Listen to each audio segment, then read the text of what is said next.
मुच्यते। पूर्णस्य पूर्णमादाय पूर्णमेवावशिष्यते।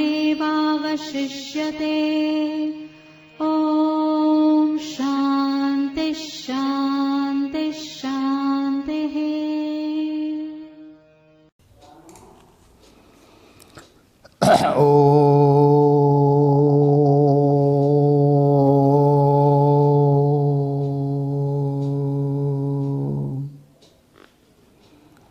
नीलाम्बुजश्यामलकोमलाङ्गं सीतासमारोपितवामभागं पाणो महासायकचारुचापं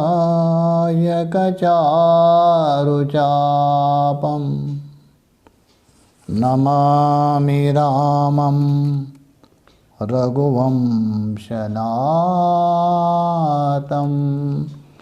नमामि रामं रघुवंशनाथम्।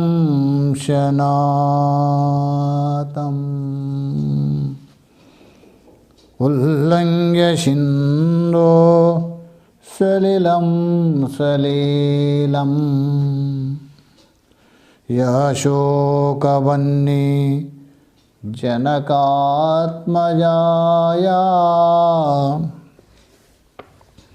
आदाय तेनेव ददाह लङ्कां नमामि तं प्राञ्जलिराञ्जनेयं। नमामि तं प्राञ्जलिराञ्जनेयम्। ॐ शान्ति शान्ति शान्तिः।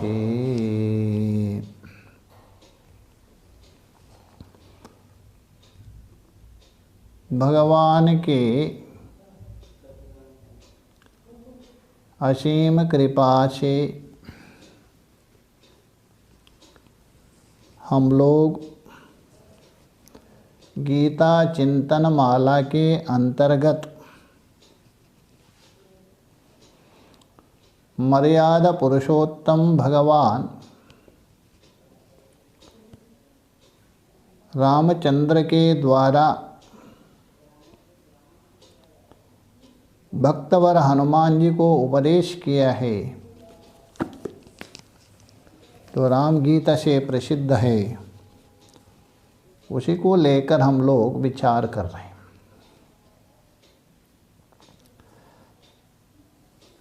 तत्व जिज्ञासु हनुमान जी भक्तों में तो श्रेष्ठ है, दास्य भक्त में हनुमान जैसा कोई है नहीं, किंतु साथ साथ में वो तत्व जिज्ञासु भी है। तो तत्व को लेकर प्रश्न किया।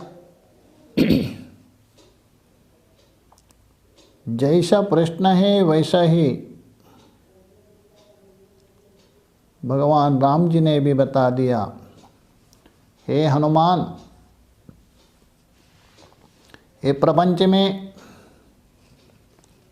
दो प्रकार के व्यक्ति होते हैं, एक तो अज्ञानी, एक तो ज्ञानी।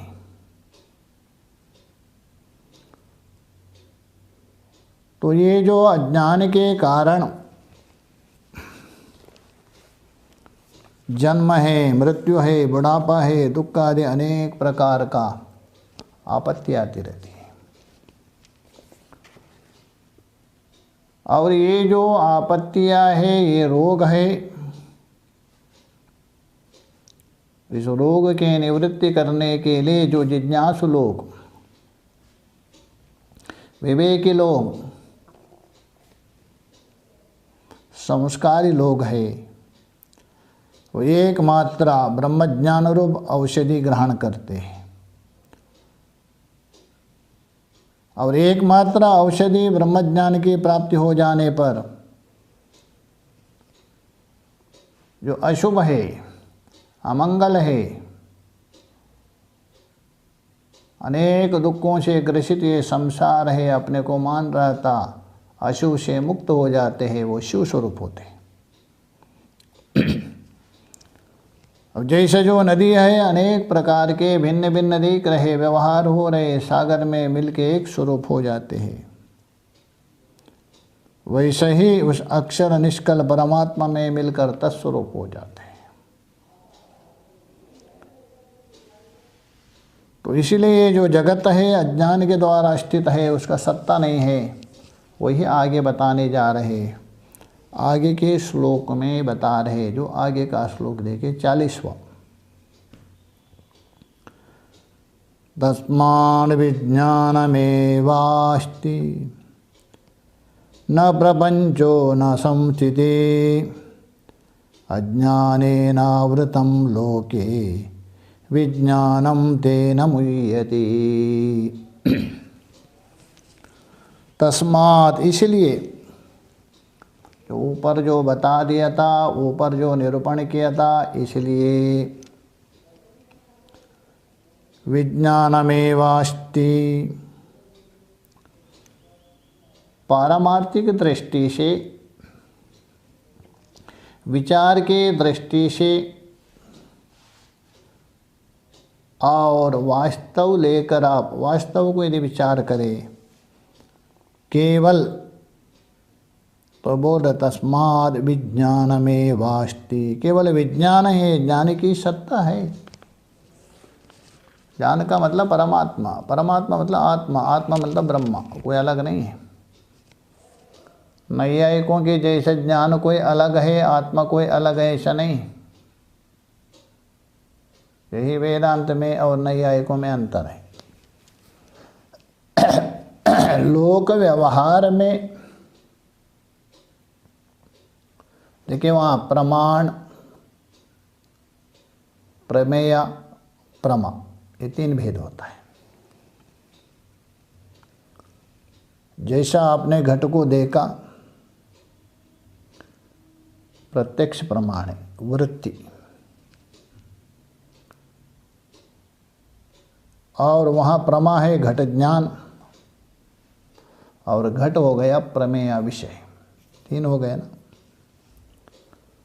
वैसे ही यहाँ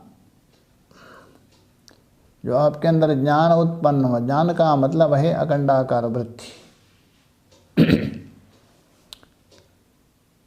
तो जो ज्ञान है उसका विषय ब्रह्मा हो गया, तो प्रमा कौन है? जैसा घट विषय हो गया प्रमेय, घट ज्ञान हो गया प्रमा, वैसे अखंडाकार वृत्ति है प्रमाण मान लीजिए। शास्त्र प्रमाण कहिए, अखंडाकार वृत्ति प्रमाण कहिए। अच्छा, उसके द्वारा ब्रह्म, उसने ब्रह्म को विषय किया, तो ब्रह्म आपका विषय हो गया, तो प्रमेय हो गए ना। प्रमा कौन है? अच्छा, ब्रह्म हो गया प्रमेय, ब्रह्म ज्ञान हो गया प्रमा, ऐसा कहे? नहीं, ब्रह्म ही ब्रह्म ज्ञान है, कोई अलग नहीं, ये विशेषता है। तो इसलिए यहाँ बता रहे जो यथार्थ में ज्ञान की ही सत्ता है, मतलब आत्मा की ही सत्ता है। आत्मा कोई द्रव्य नहीं है, जैसा नैयायिकों ने मान के बैठ गए। उनका जो द्रव्य है ना, नव द्रव्य, वैसा आत्मा कोई द्रव्य नहीं है। आत्मा तो चैतन्य स्वरूप है, ज्ञान स्वरूप है। इसलिए बता रहे वास्तव में वो ज्ञान की ही सत्ता है, ज्ञान का ही स्वरूप है, चैतन्य का आत्मा का स्वरूप है। इसलिए बोले तस्माद् विज्ञानमेवास्ति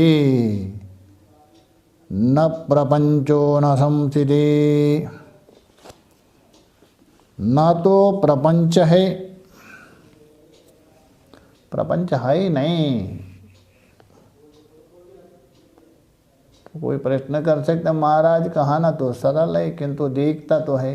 अरे यही भी सिद्ध है, दिख रहे किंतु उसको नहीं बोल रहे।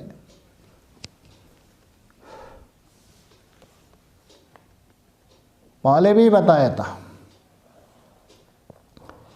यहाँ जो नहीं है जो बोल रहे हैं ना, किसके दृष्टि से? दृष्टि देख लीजिए, ज्ञानी के दृष्टि से। अज्ञानी के नहीं। लोक व्यवहार में भी ज्ञान को छोड़ दीजिए। यदि आपका दैव योग है, देवगण है, और दूसरे का एक मनुष्य गण है, राक्षस गण भी मानते और भी, तो मनुष्य गण को जो दिखता है वो देवगण को नहीं दिखेगा। कुछ वस्तु, सभी नहीं। जैसा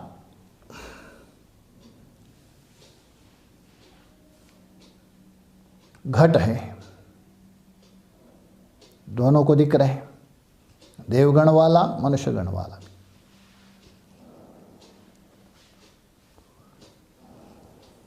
और कभी कभी भूत है, भ्रम होता है, किसी को भूत दिख रहा है, मनुष्य गण वालों को दिखता है, देवगण वाला को दिखता नहीं। इसका मतलब वास्तव में भूत है नहीं।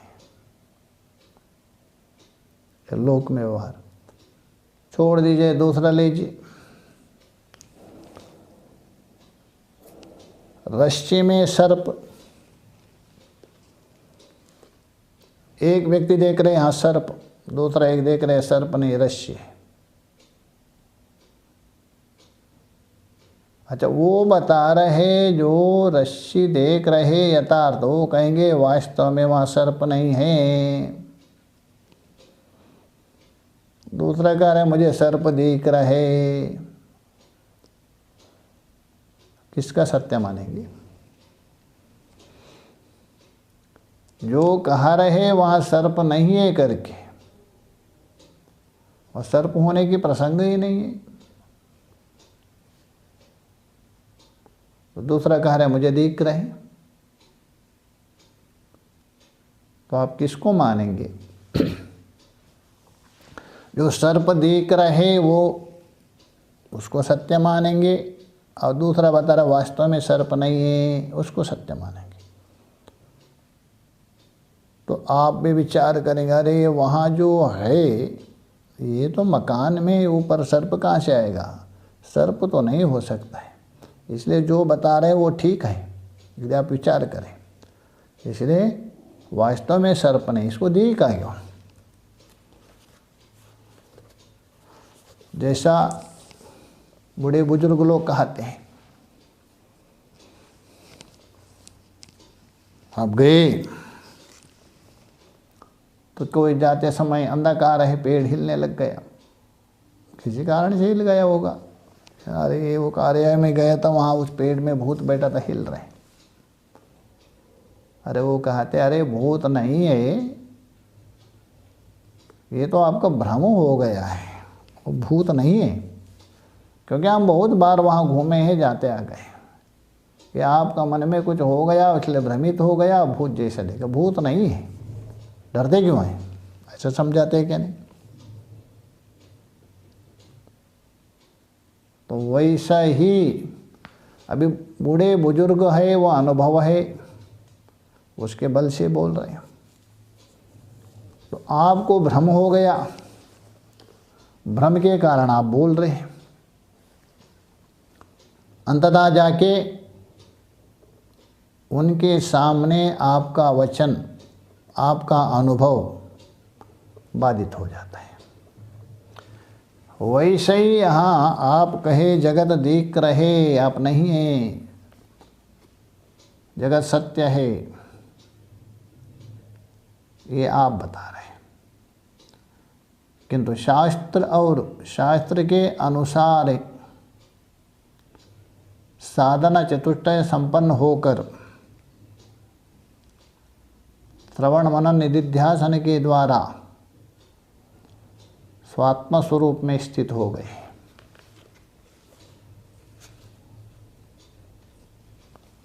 उनके दृष्टि से है ही नहीं,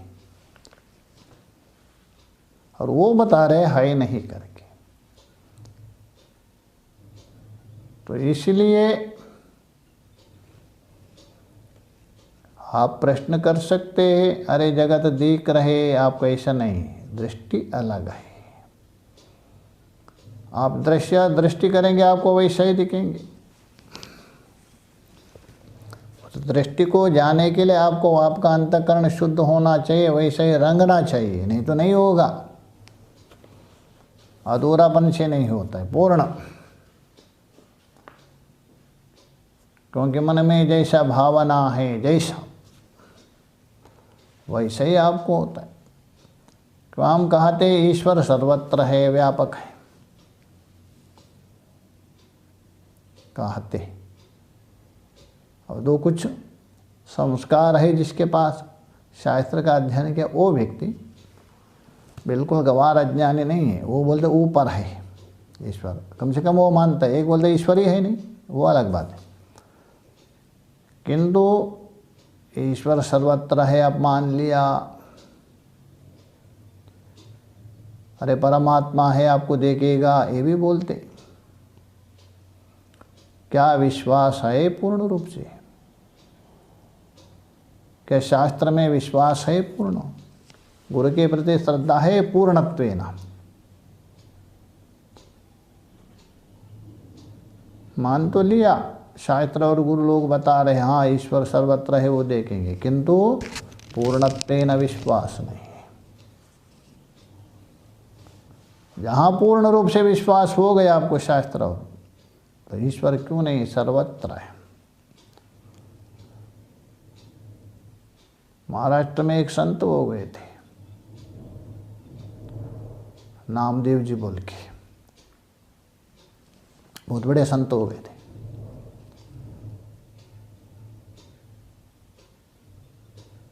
एक बार गए किसी गांव में, महात्मा है, तो उसके बाद रात्रि हो गई, सायंकाल का समय हो गया। अभी रहना तो है, तो गांव वालों ने कहा बाबा जी यहीं रहिए। तो उन्होंने कहा नहीं, मैं गांव में नहीं रह सकता, कोई एकांत में बाहर, गांव से बाहर ही रहे, एकांत में। तो गांव वालों ने कहा देखो गांव से बाहर है, कुटिया है, किंतु जंगल है, उस जंगल में है, किंतु रहने योग्य नहीं।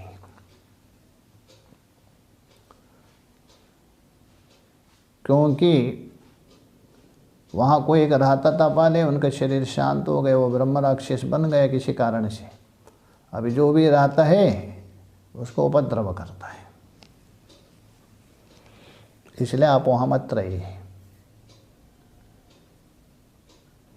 संत ने कहा देखो ब्रह्म राक्षसों कोई, वो ईश्वर तो सर्वत्र है, किंतु यहाँ मैं यहाँ नहीं रहता हूँ, क्योंकि ध्यान भजन में थोड़ा विघ्न होगा रात्रि में, इसलिए मैं वहीं जा। गाँव वालों ने बहुत कहा, मना हो गया, मत जाइए, जो भी गए उनके लिए बहुत कुछ ना कुछ परेशानी हो गई है, इसलिए मत जाइए।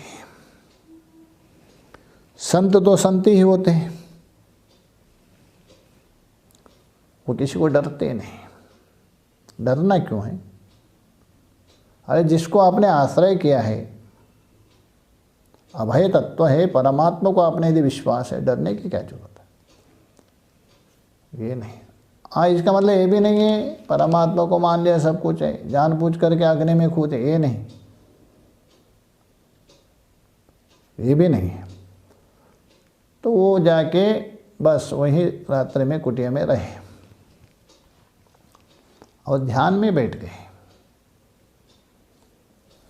जैसे ही गांव वालों ने कहा दिया था, वैसे ही रात्रि हो गई, 11 बजे के आसपास।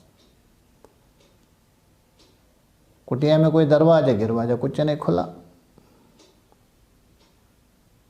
आवाज आने लग गई जोर से। आंख खोल के देखा, जोर आवाज आ रहे थे ना, ध्यान टूट गया। देखा सामने खड़ा है भयंकर विकराल रूप जैसा ब्रह्म राक्षस, और इनको डरा रहे, ये मेरा जगह है, मेरे जगह में क्यों बैठे हो, आपको छोड़ूंगा नहीं।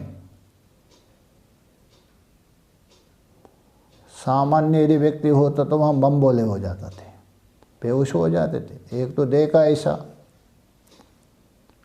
और दूसरा बात है आप यहाँ क्यों बैठे, मेरा जगह मैं छोड़ूंगा नहीं, क्या हालत होगा। संत ने क्षण भर के लिए उसके अंदर थोड़ा हो गया, तो एकाएक यदि कहे तो किसी को भी होता है। हाथी भी डर जाता है। हाथी जा रहा है, कुत्ता एकाएक जंगल में फुर्र उड़ गया तो हाथी भी एक क्षण के लिए सजग हो जाती। तो एक क्षण में उनके मन में आ गया। बस यही अज्ञानी और साधक में अंतर है। विचार किया उन्होंने, अरे एक तो बोलते हैं हमारा आराध्य जो विष्णु सर्वत्र है, अनेक रूप धारण करता है, वो अनेक रूप होने पर वो एक है, क्या इसके अंदर नहीं है क्या? इसका अंदर यदि विष्णु ना हो तो मेरा विष्णु व्यापक कैसा होगा? विचार किया और सोचा, विष्णु साधना में अनेक रूप रूपाया विष्णवे नमः विष्णवे। अब अनेक रूप है, ये बोलते उसको दंडवत प्रणाम किया। इसको ब्रह्मराक्षस को दंडवत प्रणाम किया। अरे मेरे विष्णु जी, आप इस रूप में आ गए, दंडवत प्रणाम किया। बस देखते क्या, सामने वहाँ विष्णु है, क्योंकि विश्वास है दृढ़ परमात्मा। तो इसलिए जो विश्वास है, निश्चय है, शास्त्र बता रहा है, वो कभी गलत नहीं हो सकता है। राजस्थान में माधव सिंह नाम के एक राजे थे, बहुत बड़े। उसकी पत्नी थी रत्नावती नाम की।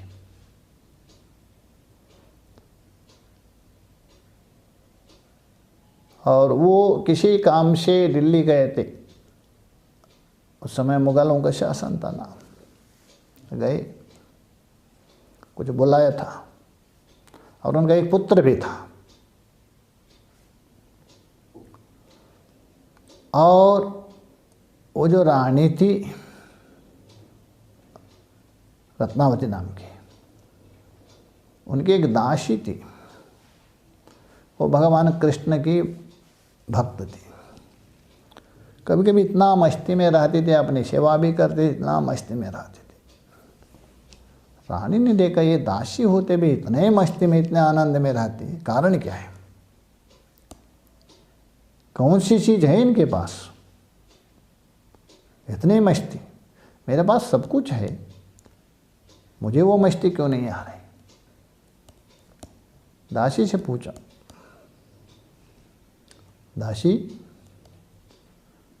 तेरा पास तो इतना कोई ऐसा कुछ चीज़ है ही नहीं, सेवा करती है, किंतु इतना मस्त है, कौन सी चीज़ है तेरे पास?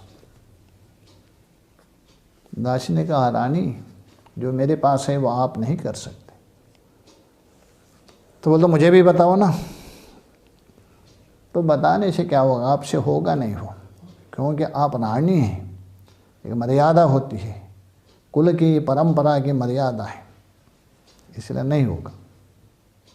कभी कभी मर्यादा भी आपकी अच्छा कार्य में बाधक बन जाता है, ये अच्छा नहीं। मर्यादा होना चाहिए कहाँ? गलत काम में जाने के लिए, अच्छा काम में नहीं। तो रानी पीछे पड़ गई, बताओ। वो रानी है, दासी को बताना पड़ा, देखो ऐसा है, मैं भगवान कृष्ण का भजन में ध्यान में मस्त रहती, इसलिए। तो उन्होंने कहा मुझे भी बता। उन्होंने, दासी ने उसको भी बता दिया। तो वो भी धीरे धीरे आगे लग गई और संतों को बुलाने लगी। अपने वहाँ कीर्तन करवाती थी, वो भी स्वयं बैठ जाती थी। और कभी कभी संतों का मंडली जहाँ आती थी वहाँ पहुँच जाती थी, जाके भजन बैठ जाती थी, सुनती थी। और वो भी कीर्तन करते थे, मस्ती में कभी कभी झूम उड़ जाती थी। तो लगते लगते उसका मन लग गया। और ये बात चारों तरफ से फैल गई। रानी है, रानी जो अंतःपुर छोड़ के बाहर जाना बाले का अच्छा नहीं मानता थे। अरे रानी अभी वो भी जो महात्मा कंगले हैं, बहुत लोगों का ये महात्मा बोल दो कंगला ऐसा मानते हैं। अरे जो कंगला है वही महान है माना जाता है, याद रखिए।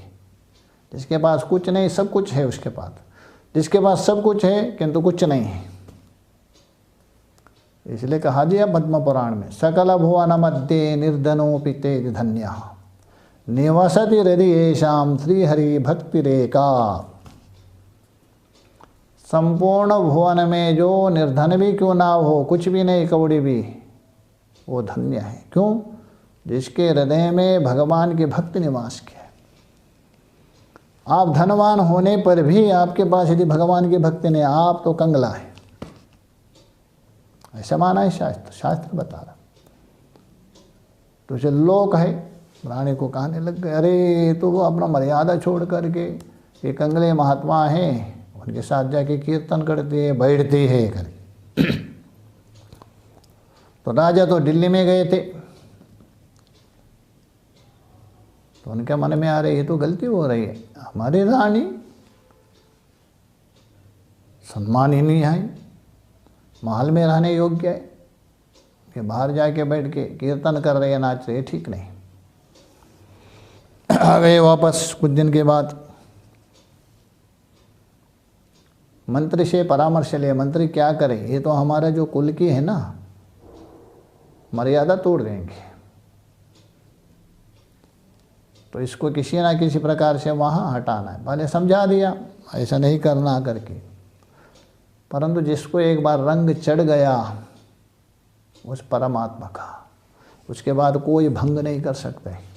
सारा दुनिया एक तरफ से हो तो अभी भी उसको कुछ नहीं कर सकते। मीरा को क्या किया, कुछ नहीं कर सका ना। रानी को रंग चढ़ गया था, ऐसा रंग वो उतरने वाला नहीं। एक रंग चढ़ता है ना कपड़े को, कच्चा होता है, कच्चा वो उतर जाता है। पक्का रंग जो चढ़ा है ना उतरता नहीं है। कपड़ा भले नष्ट हो उसके साथ, अन्यथा नहीं उतारता है। वैसा ही इनको रंग चढ़ गया था भगवान का, दासी जैसा। नहीं माना।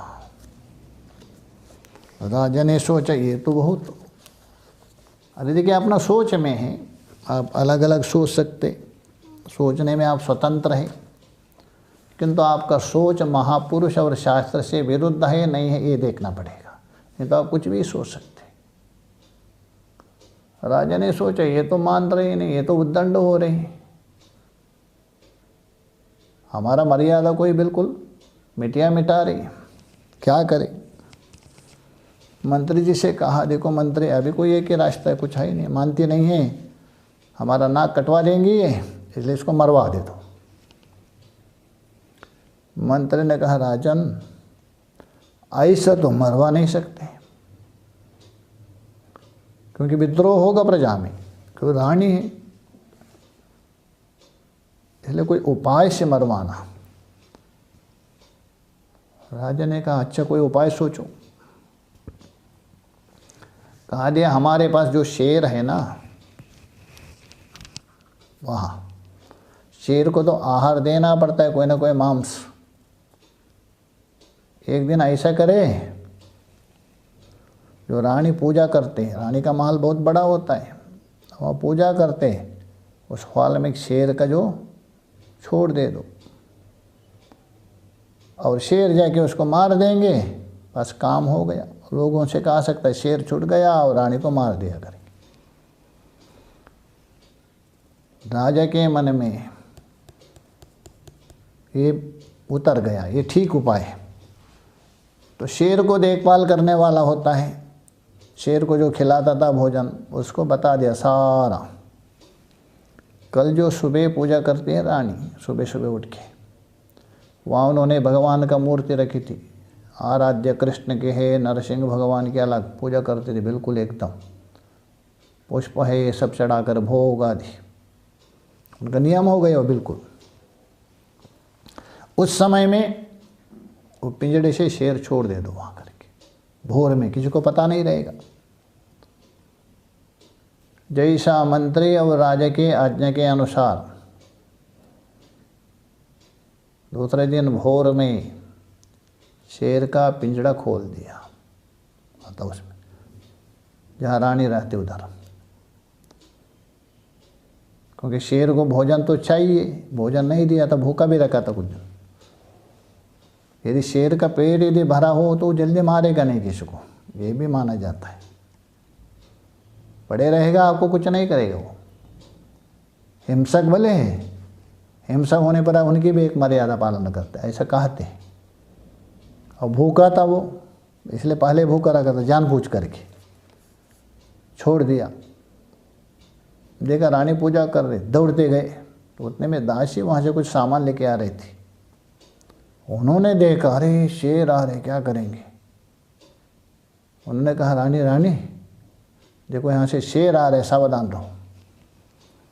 रानी ने देखा शेर आ रहे, तो रंग में रंग गई थी वो। उन्होंने सोचा, भगवान आप ही नरसिंह रूप का धारण किया ना, आप भी इसमें है और क्या करके नरसिंह रूप से उन्होंने चिंतन किया और अपना थाली तिलक आदि उसके तरफ से पूजा करने के लिए। शेर बिल्कुल चुप बैठ गया, जैसे गाय जैसा, बिल्कुल इतना खूंखार प्राणी, हिंसक प्राणी एक शांत होकर बैठ गया। रानी ने उसको तिलक कर दिया, क्योंकि नरसिंह का स्वरूप मान लिया। इसलिए शास्त्र में कहा, अहिंसायाम प्रतिष्ठायाम तत्सन्निधो वैरत्याग बता दिया। और उसको तिलक किया, आरती किया। शेर पीछे मुड़ गया, मुड़ करके जिसने छोड़ा था उसको फाड़ के मार दिया, खा लिया। तो कहने का मतलब है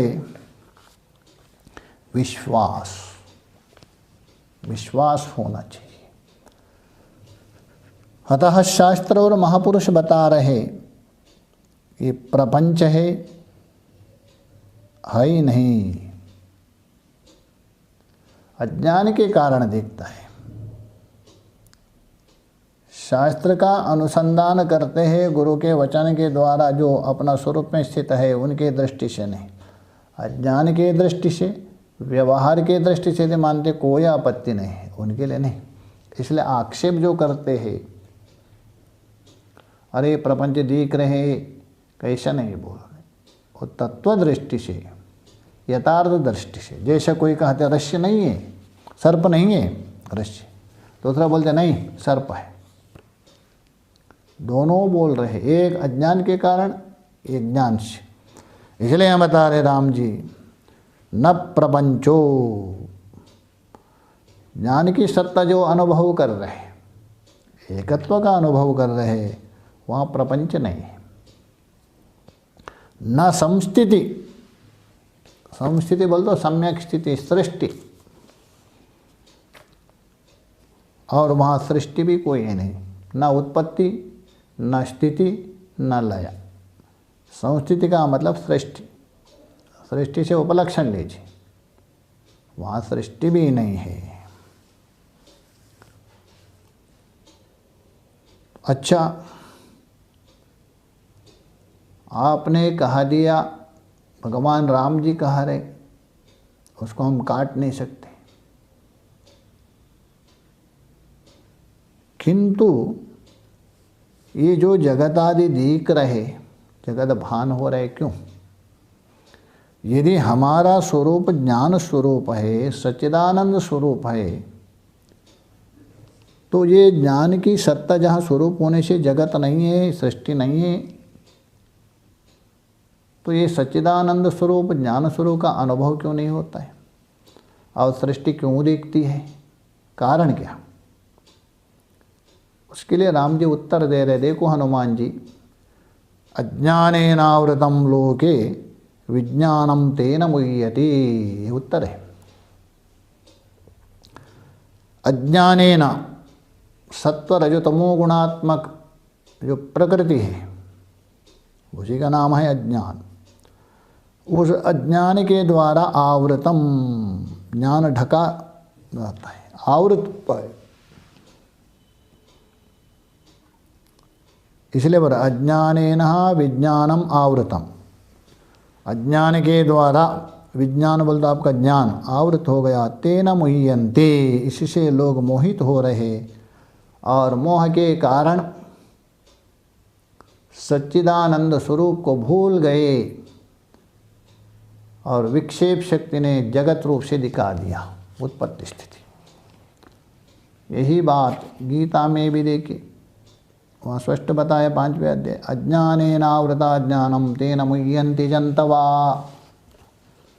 भगवान भी वही बता रहे, अज्ञानेनावृतम ज्ञानम, यहाँ बोलता अज्ञानेनावृतम लोके विज्ञानम, थोड़ा सा शब्द अंतर है, अर्थ वही है। तेन मुह्यन्ति जन्तवा, यहाँ तेन मुह्यति। गीता में भी बताया अज्ञान के द्वारा ही ज्ञान आवृत है, उस कारण से मोहित हो जाते हैं। तो गीता में वहाँ और भी स्पष्ट किया था कैसा, किस प्रकार आवृत होते, उसके लिए दृष्टांत दिया है गीता में। 3रे अध्याय में दिया है 38वें में, धूमेनाव्रियते वह्निर् यथादर्शो मलेन च यतोल्वेनावृता गर्भा तथा तेनेदम आवृतम। 3 दृष्टांत दिया। धूमेना आव्रियते वह्नि, जैसा यज्ञ करते हैं अथवा आप जलाते हैं अग्नि, तो वहाँ कभी कभी क्या होता है, धूम के द्वारा वो अग्नि ढक जाती है, भान नहीं होती। इतना धुआं होता है, अग्नि आच्छादित होती है, दिखेगी थोड़ी थोड़ी, स्पष्ट रूप से नहीं, हल्की हल्की दिखती है, धुआं ज़्यादा होता है। वो धुआं अग्नि को आच्छादन करता है, एक दृष्टांत। अच्छा, यहाँ थोड़ा विचार कर दीजिए। अच्छा, धुआं उत्पन्न किससे हुआ? धुएं का आश्रय कौन? धुआं तो अग्नि से उत्पन्न हुआ ना, और अग्नि ही उसका आश्रय है। बाद में भले आकाश में ऊपर जा रहा है वो अलग बात है, पहले आश्रय कौन? अग्नि थी। अग्नि से उत्पन्न हुआ, अग्नि ही आश्रय है, उस अग्नि को ही ढक रहा है। एक और भी काई है, शवाला कहते हैं। कभी कभी देखा होगा तालाब में बिल्कुल एकदम सपाट रहता है, काई ऐसा जम जाते हैं, आपको मालूम पड़ता है ये जमीन जैसे कोई जल ही नहीं करके। अच्छा, वो जो काई है, शवाला है, किससे उत्पन्न हुआ? जल से उत्पन्न हुआ ना। तो जल के द्वारा शवाला उत्पन्न हो गया, काई उत्पन्न हो गई और जल को ही ढक दिया। तो जिससे जो उत्पन्न हुआ उसी को ही ढक रहे। अथवा और एक दृष्टांत देना हो, यहाँ तो अलग दिया अपने तरफ से। बादल है, बादल की उत्पत्ति का कारण कौन है? सब जानते, सूर्य है। सूर्य के द्वारा बादल उत्पन्न हुआ, सूर्य को आच्छादन किया। वैसे ही ये जो आत्मा है, उससे ही उसमें अध्यान प्रतीत हो रहा है, उसी को ढक दिया। एक दृष्टांत, धूमेना आव्रियते वह्निर्, एक यदा यथादर्शो मलेन च। आदर्श दर्पण, वो मल के द्वारा, धूल के द्वारा आच्छादित होता है। धूल के द्वारा आच्छादित हो गया, इसलिए वहाँ प्रतिबिंब नहीं बनता, नहीं पड़ता है। वैसे ही यहाँ दर्पण के समान है ये जो हमारा अंतःकरण है। अंतःकरण में उस आत्मा का प्रतिफलन होता है, सच्चिदानंद स्वरूप, किंतु भान नहीं होता है। सच्चित भले भी भान हो, आनंदम से भान नहीं होता है। क्यों? हमारा दर्पण है मल के द्वारा, राग द्वेष आदि द्वारा आच्छादित है, इसलिए भान नहीं होता है, आत्मा का अनुभव नहीं होता है। यद्यपि यह राम जी भी बता रहे, भगवान कृष्ण भी बता रहे, क्या? अज्ञानेन आवृतम विज्ञानम लोके, ये राम जी बता रहे। गीता में अज्ञानेन आवृतम ज्ञानम, ये गीता में बता रहे, आपके 5वें अध्याय। ये जो बता रहे भगवान राम जी और कृष्ण, उसमें रहस्य है, तात्पर्य है, थोड़ा सा विचार कर लीजिए।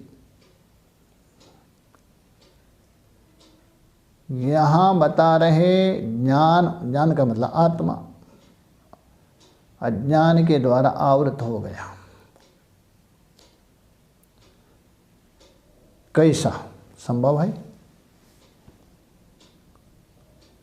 अग्नि धुएं के द्वारा आच्छादित हो गया, ये तो बोलते। तो ज्ञान है, अज्ञान के द्वारा आवृत कैसा हो गया? सूर्य बादल के द्वारा ढका है, इसलिए आज अंधकार है बोलते। जैसे कभी कभी बारिश आती बहुत, सूर्य दिखता नहीं, तो बोलते अरे आज बिल्कुल अंधकार है, बादल ने ढक दिया सूर्य को, बोलते तो है। थोड़ा सा बुद्धि लगा के विचार कर दीजिए, चिंतन कर दीजिए, दी है भगवान ने बुद्धि। अच्छा, बादल कितना बड़ा होगा? ज़्यादा से ज़्यादा एक सीमा है ना। अब यदि कहे मुंबई में बस बिल्कुल आज प्रकाश नहीं, बादल ढका है, कहेंगे हरिद्वार में आज बिल्कुल बारिश हो रही है, सूर्य दिख रहे नहीं, गर्मी नहीं, बहुत ठंडी है, ऐसा कहेंगे। आप वही पूछिए चेन्नई में, अरे यहाँ तो भयंकर धूप है, एकदम कड़ी धूप है। अच्छा, चेन्नई में जो प्रकाशित कर रहे हैं कड़ी धूप है, हरिद्वार में अथवा मुंबई में जो आच्छादित किया हुआ सूर्य अलग है क्या? शायद हो सकता है चेन्नई में कोई दूसरा सूर्य गया होगा, मुंबई में कोई अलग गया होगा, हरिद्वार में कोई अलग गया होगा। आप नहीं मान सकते। अरे एक ही सूर्य है। अच्छा, एक ही सूर्य है, मुंबई में थोड़ा थोड़ा हल्का हल्का, हरिद्वार में बिल्कुल ढका है, बिल्कुल धूप ही नहीं है। चेन्नई में देख रहे कैसा? क्या कोई वस्तु ढक दिया? जैसे आपके पास कोई वस्तु, मान लीजिए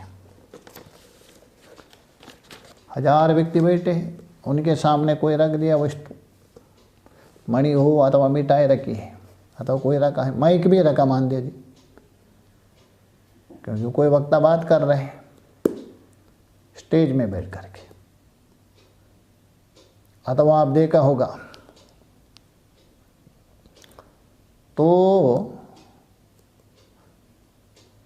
वक्ता बात कर रहे, अथवा कोई स्टेज में नृत्य हो रहे, बीच में पर्दा डाल दिया, तो आपको दिखेगा नहीं। जितने भी बैठे हैं उन किसी को नहीं दिखेगा, क्योंकि पर्दा है ना, ढक दिया। ढकी हुई जो वस्तु है वो किसी को नहीं दिखेगी। जैसे आपका कमरे में कोई वस्तु ढक के रख दिया, वो आपको भी नहीं दिखेगा, अपना घर में जितने भी परिवार है किसी को नहीं दिखेगा, संभव नहीं। किंतु यहाँ सूर्य ढकाए बादल से, वही सूर्य दूसरे जगह में प्रकाशित कर रहे, कैसा होगा? संभव है। इसलिए विचार के दृष्टि से सूर्य नहीं ढका, तो ढका कौन? इसका उत्तर हस्तमला का आचार्य ने दिया है। शंकराचार्य के शिष्य है ना सबसे छोटा, हस्तमला का आचार्य। वैसे तो बहुत शिष्य थे शंकराचार्य के, उसमें 4 प्रसिद्ध है, सुरेश्वराचार्य, पद्मपादाचार्य, त्रोटकाचार्य, हस्तमला का। हस्तमला का आचार्य सबसे छोटा माना जाता है। ऐसा आता है प्रकरण में, यत्र कुत्र, महाबलीपुर में ऐसा आता है, वहाँ रहते थे बोलते। कोई ब्राह्मण परिवार था, उनको पाले पुत्र नहीं था, बाद में पुत्र हो गए, बहुत प्रसन्न हो गए। पहले पुत्र ने अपुत्रस्य गति नास्ति, ऐसा है देवी भागवत में, बहुत प्रसन्न हो गए। किंतु क्या करे, पंचदशिकार ने स्पष्ट कहा दिया, पुत्र नहीं है उसके लिए एक ही दुख है, पुत्र होने के बाद मूर्खवत यदि हो, बहुत अनेक दुख आते हैं। बात करता नहीं और अन्य बच्चों के साथ खेलता भी नहीं, पड़े रहता था। यज्ञोपवीत किया, गायत्री आदि मंत्र भी उच्चारण नहीं करता है। दुखी हो गई माता पिता। एक तो संतान नहीं था, संतान तो हो गया किंतु ऐसा पुत्र हो गया करके माता पिता से बात नहीं करना, बैठना नहीं, पड़े रहना। पड़े रहे तो पड़े रहते थे, कोई भोजन दे तो खाते थे, बात नहीं करने बिल्कुल। कुछ बच्चे उसके ऊपर मिट्टी गिट्टी फेंकते थे, पागल है करके, कुछ बोलता नहीं था, पागल जैसे ही रहता था। पागल और पागल जैसा होना अलग बात है। बहुत दुखी हो गए माता पिता। उसी समय में आचार्य जी, शंकराचार्य जी वहाँ से जा रहे थे। उनको मालूम पड़ा,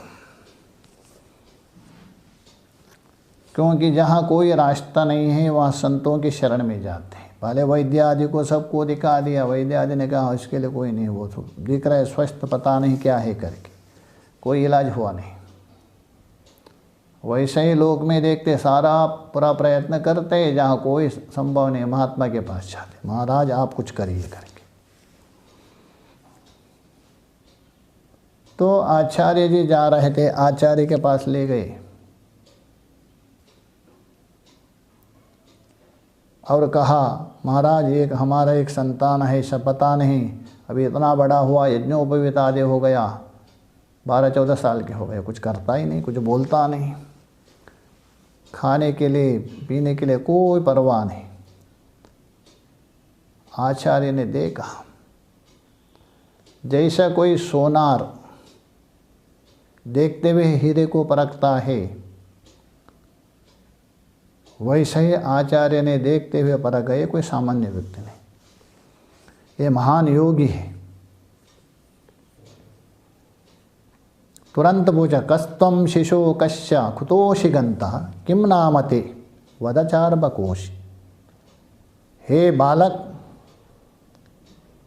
आप कौन हैं? कस्त्वं शिशो, हे शिशु तुम कौन है, क्या नाम है तेरा?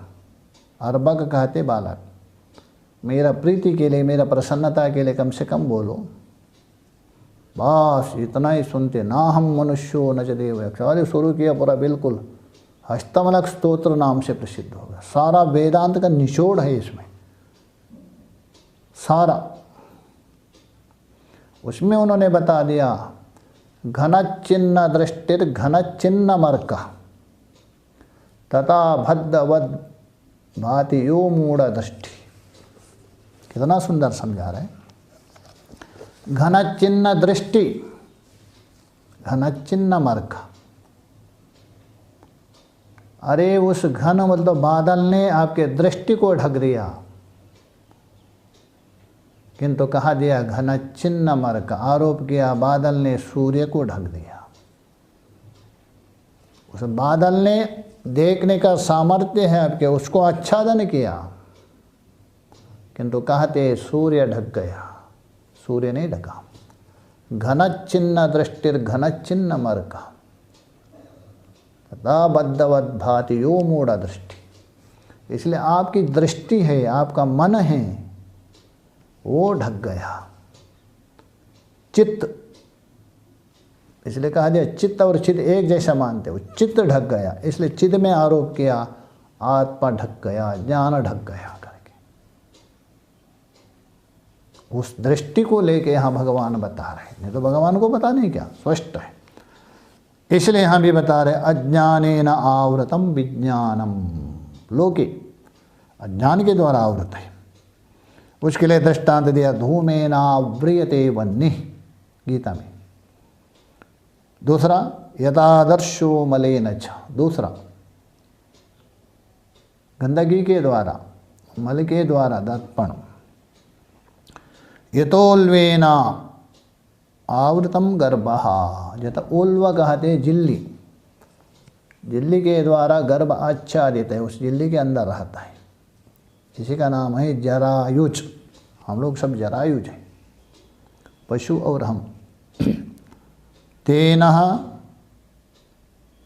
वहाँ तेन का मतलब कामना, यहाँ अज्ञानेन। इदम आवृतम, ये ज्ञान है आच्छादित जैसा है, आपका विचार दृष्टि है ढक गई है। इसलिए है हनुमान जी, उनके लिए जगत दिखता है, वास्तव में जगत नहीं है, कारण है अज्ञान के द्वारा। अच्छा, यहाँ और एक प्रश्न हो सकता है, विचार है, चिंतन है, दोनों गीता का तुलना करके चिंतन हो रहा। मुख्य रूप से राम गीता भगवत गीता से विरुद्ध थोड़े, कोई विरुद्ध नहीं, एक ही भगवान के अवतार होने से उनका उपदेश भी एक ही है, शब्द अलग है, उपदेश एक है।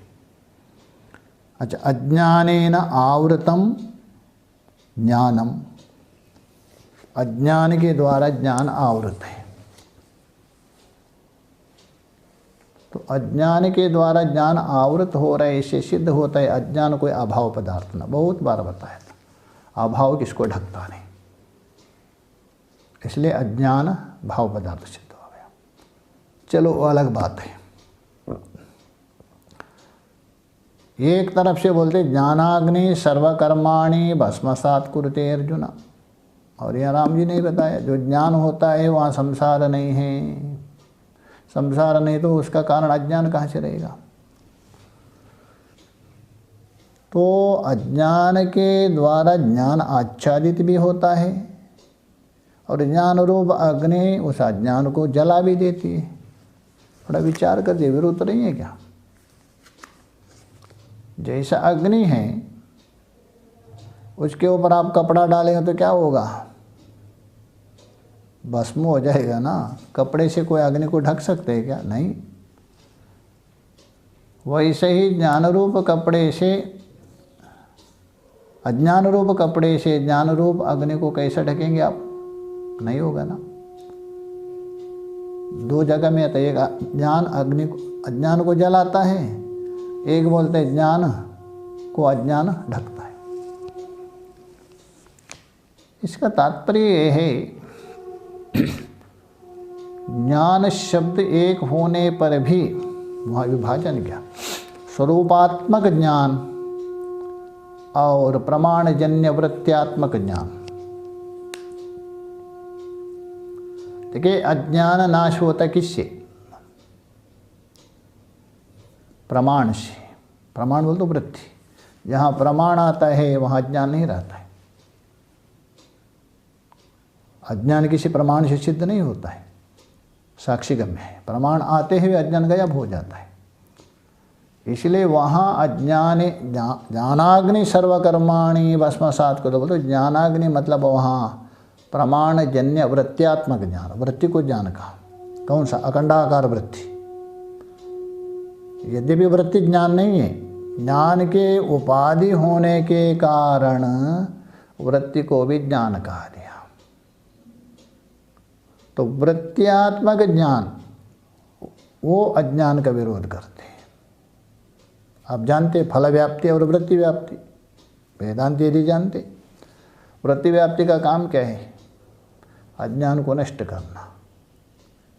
फल व्याप्ति के क्या है? प्रकाशित करना। जहाँ जहाँ वृत्ति होती है, हाँ, यदि खंड वृत्ति होती है,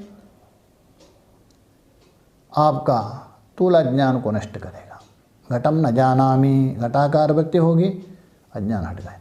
पटम न जानामि, उसमें पड़ा हुआ अज्ञान पटाकार वृत्ति ने हटा दिया। वैसे ही अहम स्वरूपम न जानामि, तभी अहम ब्रह्मास्मि ये वृत्ति बन गई, उस अज्ञान को हटा दिया। तो अज्ञान को नाश है वृत्त्यात्मक ज्ञान। स्वरूपात्मक ज्ञान है, किसको नाश नहीं करता है।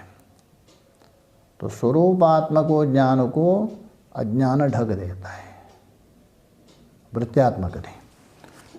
अर्थात स्वरूपात्मक का मतलब क्या है, मैं कौन है, मैं सच्चिदानंद स्वरूप हूँ, ये है। अज्ञान ने ढक दिया मतलब मैं अज्ञानी हूँ, बस ये मानना, और कोई ढकना नहीं, मैं अज्ञानी हूँ। पहले भी बताया था, मैं अज्ञानी हूँ, अज्ञान आ गया, आवरण आया, विक्षेप आ गया, जीव बना दिया। स्वरूपतः आप सच्चिदानंद थे, उस स्वरूप को नहीं जान लिया, यही ढकना। तो इसीलिए अज्ञानेन आवृतम ज्ञानम, आपका स्वरूप अज्ञान के द्वारा विस्मरण हो गया, जीव बन गया, यही आवृत है। और उसको हटाएंगे कौन, जो अखंडाकार वृत्तिजन्य अहम ब्रह्मास्मि जो ज्ञान है उसको खत्म कर देता, भग्न करता है। ये तात्पर्य। आगे का विचार हम लोग आगे करें। ओम पूर्णमदः पूर्णमिदं पूर्णात् पूर्णमुदच्यते पूर्णस्य पूर्णमादाय पूर्णमेवावशिष्यते। ओम शांति शांति शांति। शंकरं शंकराचार्यं केशवं बादरायणं सूत्रभाष्यकृतो वन्दे भगवन्तो पुनः पुनः। ईश्वरो गुरुरात्मेति मूर्तिभेदा विभागिनो व्योमवद्व्याप्तदेहाय दक्षिणामूर्तये नमः। ओम शांति शांति शांति।